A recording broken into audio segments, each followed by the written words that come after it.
जहाँ जहाँ पड़े श्याम के चरण वो धरती धाम कहलाती है। ब्रज की रज का कण कण भक्तों मुक्ति का मार्ग दिखाती है। जो प्रेम से ब्रज की परिक्रमा करता है एक बार उस पर बरसती है राधा रानी की कृपा अपार। राधे राधे भक्तों, पिछले भाग में हमने जाना कि 84 कोस ब्रज परिक्रमा क्या है और इसका आध्यात्मिक महत्व क्या है। आज हम जानेंगे इस परिक्रमा का इतिहास, इसकी प्राचीन परंपरा और आखिर क्यों सदियों से लाखों भक्त इस यात्रा को करते आ रहे हैं। ब्रज का प्राचीन इतिहास। ब्रज भूमि का इतिहास हजारों वर्षों पुराना माना जाता है। यह वह भूमि है कि जहाँ भगवान श्री कृष्ण ने अपने जीवन की सबसे मधुर लीलाएं की थी।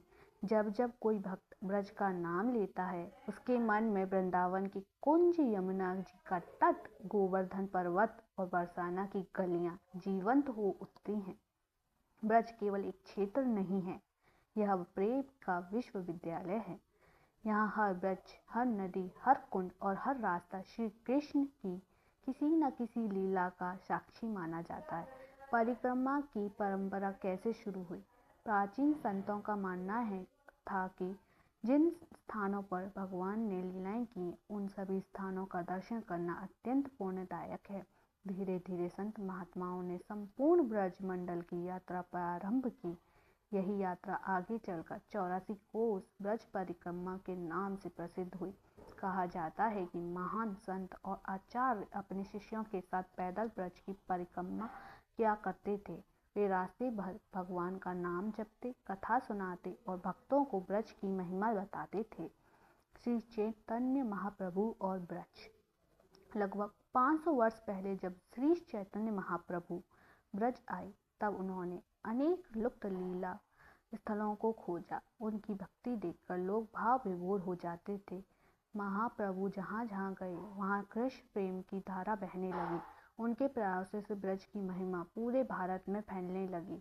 आज भी लाखों श्रद्धालु उनके बताए मार्गों पर चलकर ब्रज यात्रा करते हैं। ब्रज की रज का महत्व। भक्तों, आपने अक्सर सुना होगा ब्रज की रज दुर्लभ है। ऐसा क्यों कहा जाता है? क्योंकि यह वही धूल है जिस पर स्वयं भगवान श्री कृष्ण चले थे, गोपियां चली थी, ग्वाल वाल दौड़े थे, गायों के चरण पड़े थे। भक्त मानते हैं कि ब्रज की रज मात्र मिट्टी नहीं बल्कि भगवान की कृपा का स्वरूप है। इसलिए अनेक श्रद्धालु ब्रज की रज को अपने माथे पर लगाते हैं। ब्रज में आने वाले संत। ब्रज की महिमा सुनकर अनेक महान संत यहाँ आए। उन्होंने वर्षों तक तपस्या की, भजन किया, कथा कही और लोगों को कृष्ण प्रेम का संदेश दिया। कहा जाता है कि ब्रज में आने वाला कोई भी व्यक्ति खाली हाथ नहीं लौटता, उसे कुछ न कुछ आध्यात्मिक अनुभव अवश्य प्राप्त होता है। परिक्रमा का वास्तविक उद्देश्य। बहुत से लोग सोचते हैं कि परिक्रमा केवल पैदल चलने का नाम है, लेकिन ऐसा नहीं है। वास्तविक परिक्रमा का मन की होती है। जब भक्त अपने अहंकार को छोड़ देता है, जब वह केवल राधे राधे का नाम जपता है, जब उसके मन में संसार की इच्छाएं कम होने लगती हैं, तब परिक्रमा का वास्तविक फल मिलना शुरू होता है। ब्रज की यह यात्रा हमें क्या अनुभव होता है? जो लोग पहली बार ब्रज आते हैं वे अक्सर एक बात कहते हैं, यहाँ कुछ अलग ही शांति है। सुबह मंदिरों की घंटियां बजती हैं, यमुना किनारे की ठंडी हवा, भजन कीर्तन की ध्वनि और हर ओर गूंजता हुआ राधे राधे। यह सब मिलकर ऐसा वातावरण बनाते हैं जो मन को भीतर तक छू जाता है। भक्तों के अनुभव।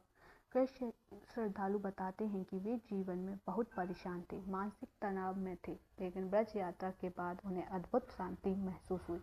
कुछ लोगों को भक्ति का मार्ग मिला, कुछ को जीवन का उद्देश्य मिला और कुछ लोगों ने केवल राधे राधे नाम में ही आनंद पाना शुरू कर दिया। क्या सभी लोग परिक्रमा कर सकते हैं? हाँ, 84 कोस परिक्रमा किसी विशेष वर्ग के लिए नहीं है। गरीब हो या अमीर, युवा हो वृद्ध, स्त्री हो या पुरुष, जो भी श्रद्धा और प्रेम के साथ आता है ब्रज उसे अपना लेता है। यही ब्रज की सबसे बड़ी विशेषता है। आज की भक्तों, 84 कोस ब्रज परिक्रमा केवल एक धार्मिक यात्रा नहीं है, यह स्वयं को पहचानने की यात्रा है। यह अहंकार से प्रेम तक की यात्रा है। यह संसार से भगवान की ओर बढ़ने की यात्रा है। और यही कारण है कि सदियों से लाखों लोग भक्त इस दिव्य मार्ग पर चलते आ रहे हैं। भक्तों, आज हमने जाना कि 84 कोस परिक्रमा की कैसे शुरुआत हुई, ब्रज की रज का महत्व क्या है और क्यों यह भूमि संतों की तपोभूमि कही जाती। अगले भाग में हम जानेंगे 84 कोस परिक्रमा के प्रमुख पड़ाव, मथुरा से वृंदावन, गोवर्धन, बरसाना और नंदगांव तक की दिव्य यात्रा। अगर आपको यह कथा पसंद आई हो तो वीडियो को लाइक करें, शेयर करें और कमेंट में लिखें राधे राधे, ब्रज की रज को प्रणाम। जय श्री राधे, राधे राधे।